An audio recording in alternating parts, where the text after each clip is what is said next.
Ah, you call this café? It's America. I call this America.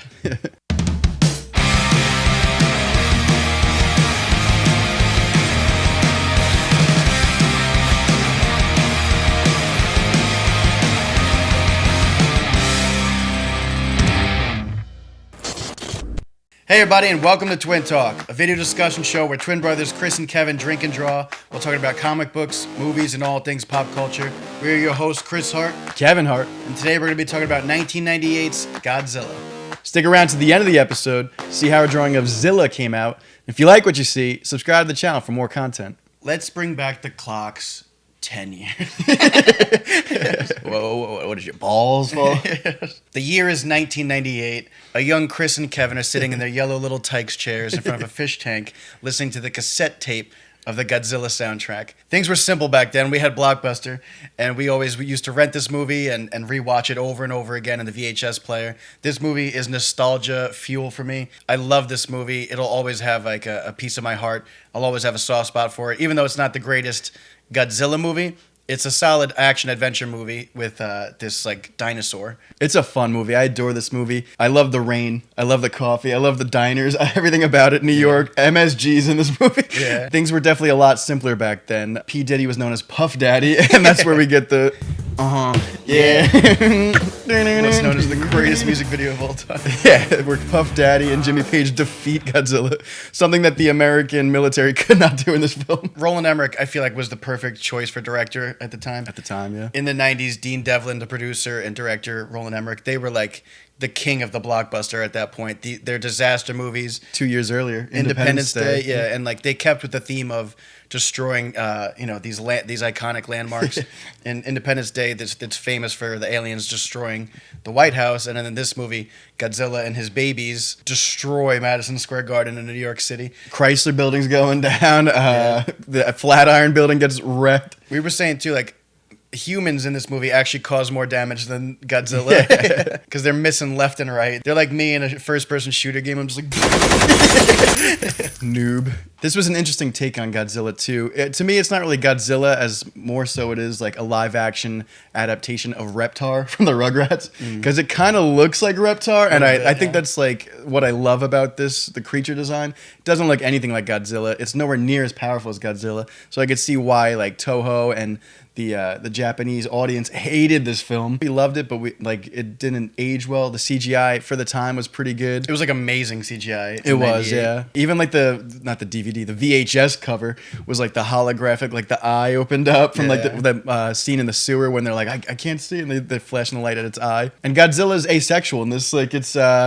like a he-she predator that they stuck very close to like nature in this one. Yeah. They brought Patrick Tatopoulos on, and he created this new monster, designed it after iguanas, which we see in the opening sequence, which I thought was cool because it was a cool take. Yeah. It's like, okay, like it was realistic enough. Godzilla was still born from the atom. We see in the opening sequence these like tests in the French Polynesia area or whatever. They're running these nuclear tests, and we see like the one egg is left from those iguanas, which would later become this version of Godzilla. Yeah, so Patrick Tatopoulos, his creature... Nico Tatopoulos? Well, that's the thing, too. It's like they obviously like named the main character in this movie after the designer of the creature. Hilarious. Because they hit it hard in the movie. Like, Tatopoulos. They say it like 5 or 6 times in the movie. People it's Tatopoulos. Messing up his last name, so it was definitely like an inside joke from the crew. But as far as his creature design, like Toho, when they were first shown it, they said that they sat in silence and they were like, we'll come back to you tomorrow with a decision we'll reconvene. of whether or not we're going to give you like the green light to make this movie. That says a lot. when the creators of Godzilla like don't say anything and then have to like come back and let you know. Because it was so different. Yeah, it wasn't. It's just why I'm saying it doesn't look like Godzilla. Yeah. Godzilla's known for his massive legs, and like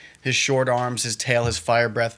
This one is more like he's got longer arms, he's skinny. But he's kind of like ripped at the same time. He's got these long claws. He's the lean cuisine Godzilla. and I don't think he even has fire breath. He does. They do like a version of it in the movie where like the sewer pipe had some like gasoline and he kind of blows through it. But he himself doesn't have like very underpowered atomic breath. He's even smaller than a lot of the skyscrapers and everything compared to like 2014's Godzilla or even the old movies where he's just towering over these towers. If we could find like a scalar perspective grid to show like the size comparison, throw that up here because you could see that like this version of Godzilla is like a baby compared to like Yeah. what we know as Godzilla. Like you said, he towers over skyscrapers, and in this one, he kind of like hides in between them, which is still cool to me a little bit. Like they say in the movie that this is a perfect breeding ground because obviously we've realized that Godzilla's pregnant. And he says that it's a perfect place for him to come because it's an island surrounded by water, a perfect place for him to hide. So I thought it was kind of cool that he was like hiding in between like Like in the buildings, subways and stuff concrete too, yeah. jungle type thing. Kind of And- like burrowing beneath Manhattan. But it was a pretty cool idea because, to me, my favorite part of this movie, besides the opening introduction of when Godzilla finally comes up onto land in Manhattan, I love the ending of this movie. it's fun. It's a big like with the Velociraptor Godzilla babies, there is something about it that just the fact that they're in Madison Square Garden. As a hockey fan, I just ate that up. yeah, what was it, like thousands of eggs, hundreds of eggs down there? It was almost like aliens. Yeah, and like people crap on it now, but it was kind of like a forward-thinking reimagining of Godzilla at the time because they were probably just like, It was unique. oh, we don't want to see him just fight another monster. We want to have this realistic take on it. For what it is, it's solid. I will say the humans and all that, like the story, everything moves better for me in this movie than Kong vs. Godzilla and like half of those movies. The only movie I feel like moved better for me is 2014's Godzilla. But as far as like the story makes sense in this, the characters have arcs. There's even a romance. Yeah, there's a great romance between Matthew Broderick's character, Nick or Nico Tatopoulos, and Audrey. I forget the actress's name, but they're like very central focused on that romance of them coming together. Yeah. And featuring a Godzilla movie somewhere in between that romance. Yeah, it's like, the world is like, not the world, but like New York is being destroyed by this monster, and she's just like trying to get like a news reporting career. Yeah. And she's trying to get that D. She needs to rethink her priorities. And I don't ever remember seeing this actress in anything else. So like, No, yeah. maybe she was just kind of like a one-hit wonder thing. Yeah, I mean, her acting was subpar to say the least. Yeah. She was like your typical 90s blonde. Yeah. Ah, Michelle.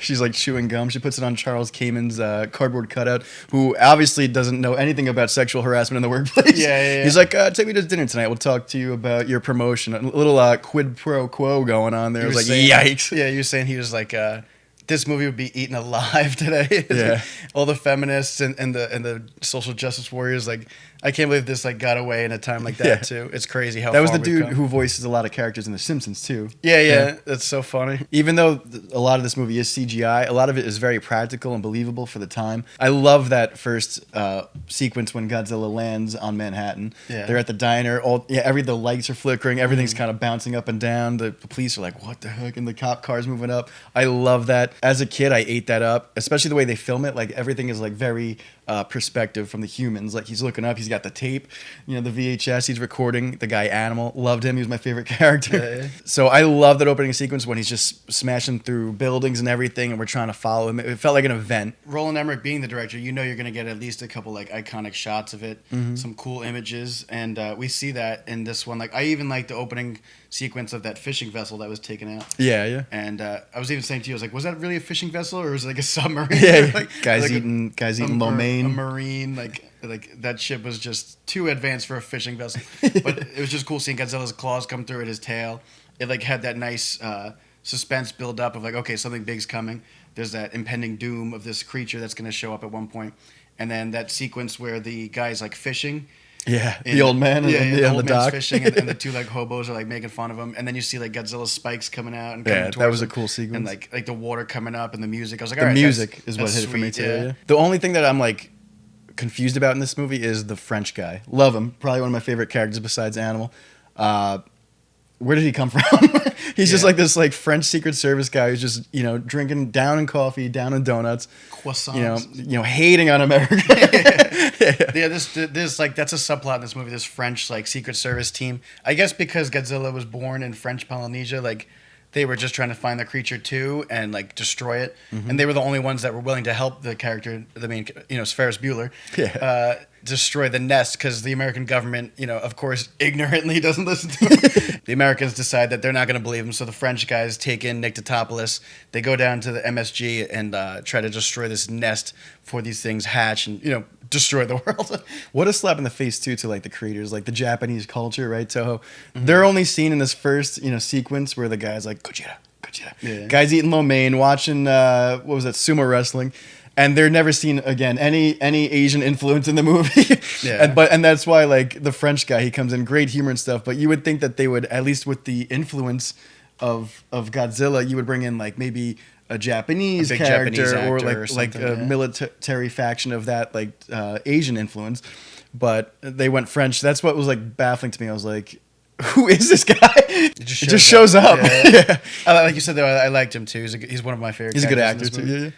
And he's fun. They're chewing bubble gum. They're like, I like that when he's like trying to pretend to be American soldier. They're just chewing the gum, quoting Elvis Presley. Because that's what Americans do.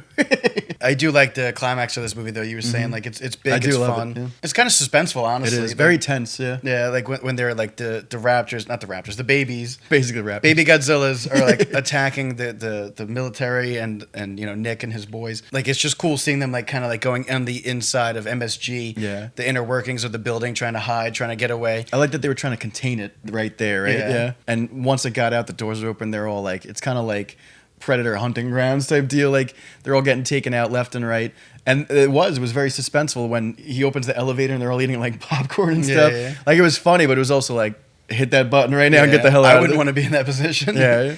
And we see too that at the end of the movie they decide to nuke MSG with the babies in it. Godzilla previously like jumped into the harbor and they like destroyed him, quote unquote. They thought they killed him, but he was underground still, and he comes up at the end, sees all his dead babies, and then like goes on he tears New York apart for the last 10 minutes of the movie until he gets stuck in a suspension bridge. I saw a picture the other day on the internet. It was like 1998's Godzilla dies because of a suspension bridge. Yeah. It was like 2014's Godzilla laughs as he crushes through. Exactly. It's huge. Let's talk about audience fan reaction. Obviously, we know Toho was very upset with this because we see the character who was later rebranded as Zilla, a separate character, because they didn't want him to be associated with Canon. Godzilla. Yeah, they didn't want him in like the I think main he was in lore. like a WB cartoon. Yeah, they actually made an animated series based on one of the eggs becoming a full-grown Godzilla, and the characters from the movie are in the animated series, and that was actually pretty well received Because and the had some kaiju and good monster fights. Yeah, because the last shot of this movie is very open-ended and ambiguous. They destroy MSG. Godzilla gets killed from the bridge, and then there's one egg remaining, and it opens. So that was obviously, I guess, like continuity. That cartoon character was that egg that I guess spawned and grew up. Well, they were supposed to have a trilogy of movies. Obviously, it got panned once the fan reactions came in. But it was just, I like that symmetry though, like the beginning of the movie, the egg, yeah. and then the end with the egg and new It's a one. good. It's a solid fun movie. Yeah, it's a good action adventure movie. It's just a good time, honestly. Yeah. And like I said, it just flows better than even some of the newer MonsterVerse movies, which is disappointing to me because it's like 20 years later. Yeah. It's like we got to focus on good storytelling first. And then you can have the monster action, because we already know that they've mastered that at this point with the monster fights. Don't delve too much on the humans, but give us a good story or something, With Toho like pretty much hating it, they threw him into the character Zilla into that movie Final Wars, Godzilla Final Wars in 2004, where like, do you remember that movie or not? Yeah, he gets wrecked. He's in it for like 30 seconds. He goes to fight the OG Godzilla. He just smacks him with his tail into like Sydney, Australia's famous building. Yeah. While Sum 41 like plays in the background and then it explodes. So like they just trashed all over this character. Toho hated it. A lot of fans in America were kind of like, take it or leave it. Obviously it was later, scrapped, and then we get 2014's Godzilla, which was a much better take on the character. This movie led us there. This movie to me is the Batman and Robin to the Batman Begins. Yeah. Godzilla 98 ran so that Godzilla 2014 could fly.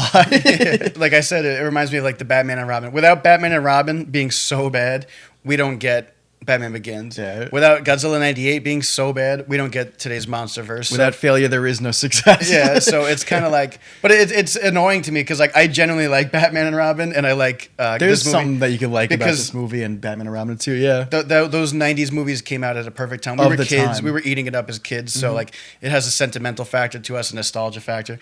So I appreciate this movie for what it is. I had a good time rewatching it. Great soundtrack, yeah. Between the Wallflowers, We Could Green Be Day. Heroes, Green Day, Puff Daddy. We ate that. Plus, every time it rains, I always think about this movie because the movie I think was raining for like an entire straight week. I don't think there's a scene of any sunshine. In this movie. Honestly, to me, the strongest part about this film is the marketing. Right. Like the lead up to this, I think they did an amazing job marketing this film between like the billboards in Manhattan, where it was like, he's longer than this sign, or he's taller than Times this Square, billboard. yeah. Yeah, and the Taco Bell commercials were like that little chihuahua was like, I'm gonna need a bigger box or something like that. I think I need a bigger box. It's all over your like Doritos bags and everything. I Yeah. love when movies do that. I'm a sucker for like good film campaign marketing, and the toys and everything was great on this. I believe I remember having remember those like hand puppets from like McDonald's Yeah. and stuff that you like bring in the bathtub and like spend a little too much time with. It was made out of like the most shadiest of like, plastics. Yeah. Probably completely unsafe for children to be seen. SARS. So this was fun to do. We revisited a lot of, nostalgia movies, Godzilla 98, King Kong 2005, on our road to Legendary's Monsterverse of Godzilla vs. Kong. We also did Godzilla 2014, King of the Monsters, and Kong Skull Island. So if you want to check out those videos, it's up on our channel for your viewing pleasure. What'd you guys think of Godzilla 98? You love it or you hate it? There's no in between. Yeah.